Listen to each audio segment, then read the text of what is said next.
Welcome to the Land Your Bet Sports Betting Show. Looking at the NBA here on Friday. Just 3 games on the slate, but we're coming off a heater here on Thursday. Feeling really good about the units we picked up. I want to go over some of the scheduling stuff here so you guys know how to play Friday slate and a big slate on Saturday as well. I'm getting prepped for that on Friday, not blowing the whole stack here on Friday on just 3 games, but I do have some looks for you and some strong leans, and I'll go over a little bit of what I expect here with the rotations and the lineups as well on Friday to help you guys make your bets before we get to that live show, 5:30 p.m. Eastern, as we do every weekday. So if that all sounds good, go ahead and give that video a like. Let's get right into it. A very nice +5 units on the night here on Thursday. We ate in the VIP Discord. Felt really good about the slate. Felt really good about the picks we made. And just as importantly, felt really good about the picks we did not make. But first, look at the wins here. Miles Turner kicked off the day right, Paris, with a nice little 13.5 points over. I know some people only got that at 14.5, so that's a tough hook because he did end on 14. That was one of those where you want to get that bet in early before the public gets to it and bumps that number up to 14.5. So we'll take the W on Miles. Anthony Black barely got over, actually, after a wonderful first half. The Magic just faded and died away in the second half, but he did maintain his time on the court, which was what we were predicating that bet on a bit when I gave that out in the VIP Discord later in the day here on Thursday. It was the fact that Anthony Black was probably blowout proof. Either way, whichever team blew the other one out, Portland versus Orlando, Portland ended up winning. Nice win on the road for them, but Anthony Black was still going to be in there because we knew Franz had a minutes limit and Paolo did. So always chasing the minutes and the volume. Nice bet for Anthony Black. PJ Washington had a monster game there in a very, very nice game for the Mavs. Had over 21.5 PR by the beginning of the third quarter there. So a nice third quarter cash. Denver, we put that in on the live show, -2.5 in the first quarter for them because Sacramento was coming off of that late game at home against the Dubs the night before, where they had to do everything they could to come back and really exhaust their starters throughout the end until the end of the game. Really started to look into the idea that NBA players are talking about how when they do play on a back-to-back, oftentimes it takes them a little bit longer to get going, kind of like an engine. They got to get revved up. Their legs are stiff from having just played and then getting on a plane and flying out to Denver, right? And so there was a little bit of a slow start for them. They actually did come back, and that's why I prefer when teams are on a back-to-back, come out in the early part of the game and bet against them, and then they might be able to find their groove throughout the rest of it. But that was a nice hit on the side. Haven't bet a side in a very long time, so felt great about that one. Khalil Ware, you ain't gonna be seeing 14.5 points very often anymore for this guy. This is probably going to be a rookie of the year, so if you didn't get those rookie of the year votes in just yet, highly recommend it. I mean, this kid's on a heater for a reason. Like, he is 7 feet tall. Just watch him play for 2 seconds. There was a couple alley-oops tonight where I was like, I'm pretty sure his head was touching the top of the backboard. Was at least even with the top of the backboard, if not over it. So he's just an absolute monster, and we'll continue to look at his points. Did fine on the boards, but the points were the play here, and we got over on those. I can't remember if he even got over on the boards, to be honest, because they were 9.5. So the points were a good look against Milwaukee. That's a very hard team to rebound against. Love that bet for Khalil. Porzingis, I don't know why they keep giving us 4.5 first quarter points for Kristaps. We'll keep taking it blindly. I took it at -130, no qualms with that. He hit that in the first couple minutes of the first quarter, so we'll keep looking at that if they're going to give it to us at that number. And then Sabonis had a low number. I mean, the man's averaging 41.5 PRA on the season. There was the fear of a blowout, and that was somewhat baked into the number for him because it was 3 points lower than his season average for this prop on Thursday against obviously a really good Nuggets team. But either way, against Jokic, a team that is not good at guarding centers because Jokic isn't really doing much on defense. He's not a liability by any means, but he's spending all of his time and energy getting 17 assists and 20 rebounds or whatever else he's doing right now. So the Sabonis bet there, centers against the Nuggets, that's the key. And then Curry, assists against the Bulls. He had 5 in the first half, only 2 in the second, but still got us there because point guards against the Bulls. Quick look at the losses. Scotty Barnes did not look interested in diming up. He got 2 quick ones in the first quarter, had 3 in the first half. So very live bet in the second half, but didn't get a single dime there in the second half in that nice win there for Toronto against Atlanta. We'll still be looking at Scotty. It was a good moment in time, but he just decided he was shooting that game and didn't really get much of the dimes. I will say one reason for that would be Davion Mitchell getting more minutes, and that's something to keep in mind. Davion Mitchell is going to guard the best point guard that on the other team. And a guy like Trey is going to require a defender like Davion Mitchell. He definitely fit into the assist for Scotty Barnes. So we'll keep that in mind, how he's impacting Scotty when he's on the court. And then Tyler Hero just stopped. We basically got hooked here. He had 21 points. He had 15 at the half. We needed 8 points in the second half. Couldn't come through, and that's how Miami got their ass kicked in this game against Milwaukee, was that Tyler Hero didn't do shit in the second half, and there you go, Bob's your uncle. But we are up 49.8 units, so close to the 50. So we've got a little deal here going for 25% off. If you do want to jump in the VIP, you can get your first 3 months 25% off. Use code 50U, and we do have a limited amount of those codes here, but wanted to give everybody the opportunity to jump in for a little discount as we look to climb over 50 units here. Fingers crossed. We were at 49.7 before we hit a wall and had a little bit of a losing streak over the course of a week or so. Now we are back here after winning about 15 units now in the last 4 days. We're going to keep it rolling here. So hope to see you guys in the VIP Discord. Either way, definitely want to make sure you jump into the live show 5:30 p.m. Eastern on Friday. We're doing that every single day during the week. Also going to be doing that on Saturday, actually an hour early on Saturday, but that's because we have 14 games. Let's get into all of that right now. Go ahead and give that video a like I said, and we'll jump into everything we got here for Friday. Going to be using Props Madness, as always, the premier tool for making sure you're finding the best value and not missing out on any of the plays available to you here in the NBA. If you do want to get in on the action, you can either use a 7-day trial, free trial, to go ahead and test it out for yourselves, or go ahead and just use code LYB. When you sign up, you will get 25% off your first month here. And this is going to be, like I said, a very, very crucial platform here. I also want to go ahead and give you guys a little quick look at another very important tool when it comes to the schedule, because this is going to be really important here moving forward. This is hashtag basketball. And the best sort of functionality of hashtag basketball is the opportunity to see who is playing on specific days. So I want to see who's playing today on Friday, as we're looking at this slate here that's going to have just 3 games on it. Who's on the second leg of a back-to-back? You can see that the only team here is Portland, because I've got the teams playing on Thursday and Friday. This is linked in the description of the video. Highly recommend checking this out. Also helpful to see who's on the front end of the back-to-back. So on Friday, who's going to be also playing on Saturday? You got the Hornets, the Cavs, the Grizz, the Pelicans, and the 76ers are all going to be on the front end of a back-to-back on Friday. They're all going to be playing on Saturday as well. There's 14 games on Saturday. So keep that in mind here, that most teams in the NBA, other than I believe the Portland Trailblazers and the Thunder, those 2 teams are going to be playing on Sunday. So they're the only 2 not playing here on Saturday, as we'll have 28 teams in 14 games going.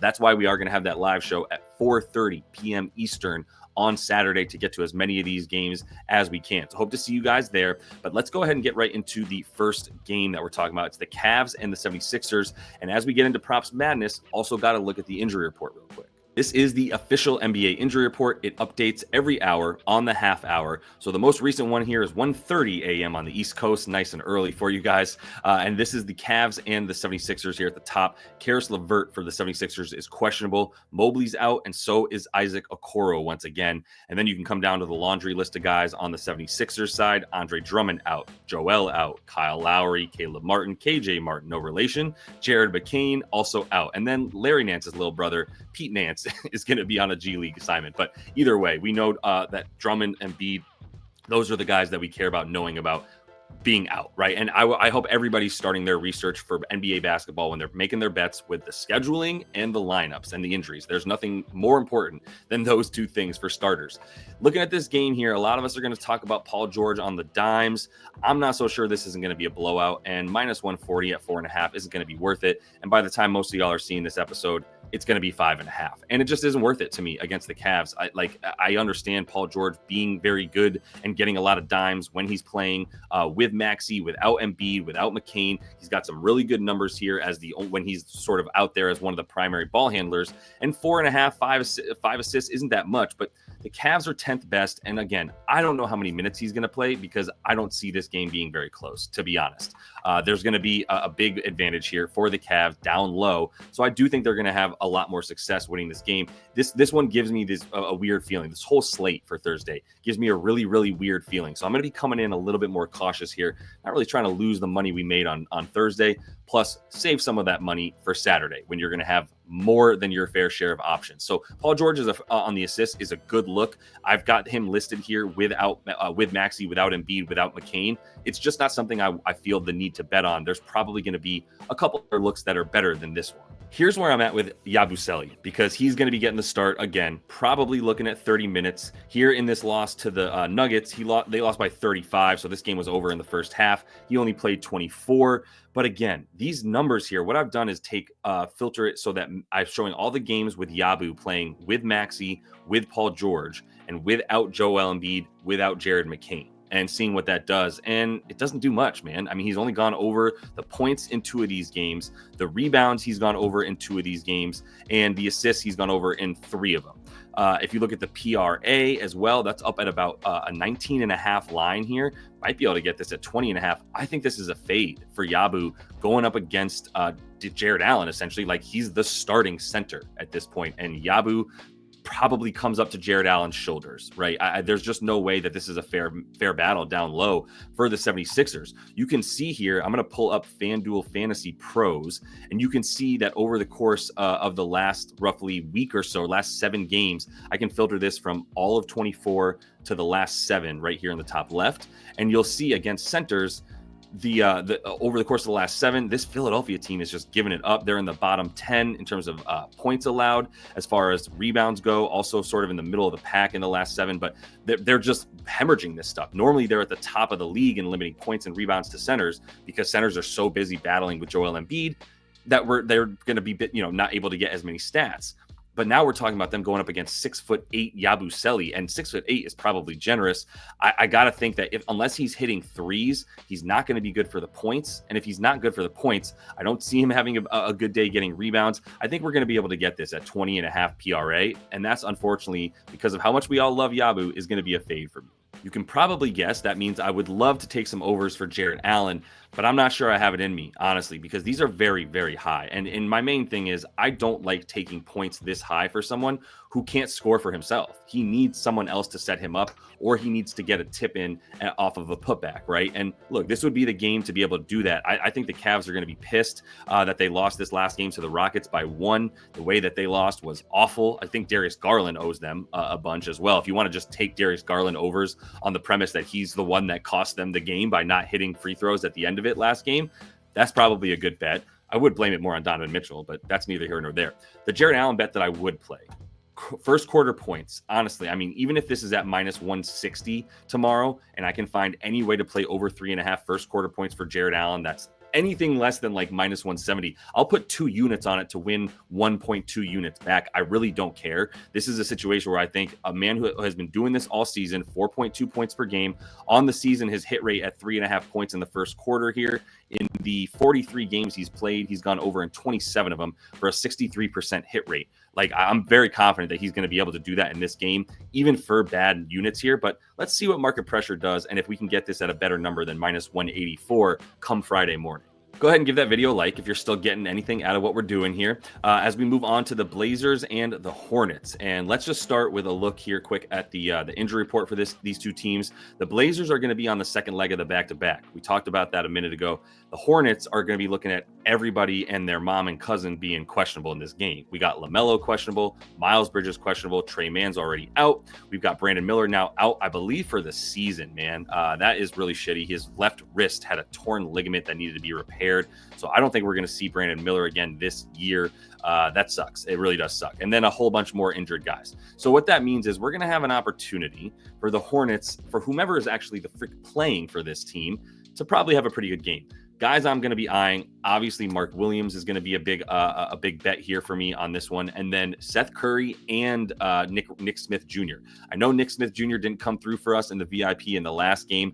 Needed like 2 more points from him. They didn't play him. It was frustrating. But if we have no LaMelo and no Miles Bridges, you could put this Nick Smith Jr. line at like 15, 16.5 points. I'm going to hit the over on that. If we get Seth Curry at like 10, 11, 12.5 points, I'm going to be hitting that as well. This is going to be a Vasilije Micic game. Stop me if you've heard him before.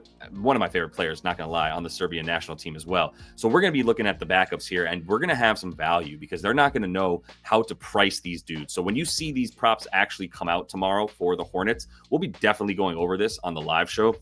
I could easily see myself having 3 or 4 bets on Hornets players alone. Now, the only game I think that has an opportunity to be entertaining, although we'll see, if Paul George and Tyrese Maxey decide that they're going to pull it together for that 76ers game, maybe that game won't be a blowout. But this one should be more entertaining. It's just we also have basically a 12-point spread here for the Grizzlies at home against a Pelicans team that is floundering. And if we go to their injury report, we can see for the Hornets, or not the Hornets, the Pelicans here, we're going to have no Brandon Ingram, no Herb Jones, no Zion Williamson. So Zion's already out in a return to competition reconditioning status is what we have for him.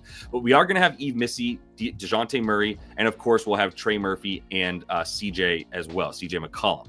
So I'm going right over those Pellies players because I think there actually is some value here. The Memphis Grizzlies play defense a very specific way, which is pressure the ball, try to force turnovers, limit pull-up shooters, not spot-up shooters, right? So that's why if you look here let me pull up, let's say CJ McCollum, and if you look at Props Madness, one of the best functions of this tool is going to be the ability to go down here, see the shot chart and where a player is taking most of their shots versus where a defense is strongest, limiting shots, and then play type analysis, which shows us what types of plays a player is scoring off of and how good a defense is at limiting those plays. And so if you look at the Grizzlies here, yes, they're actually not great against the pick and roll ball handler, but again, that's because they're blitzing the ball handler as much as they can. And if that person gets around them, then they've got a good shot. But for the most part, you're going to get stuff off the catch and shoot versus this team. I think that's what's the most important thing to remember about Memphis is if you're a pull-up shooter, you're not going to have fun. If you are a catch and shoot guy, you are going to have your way.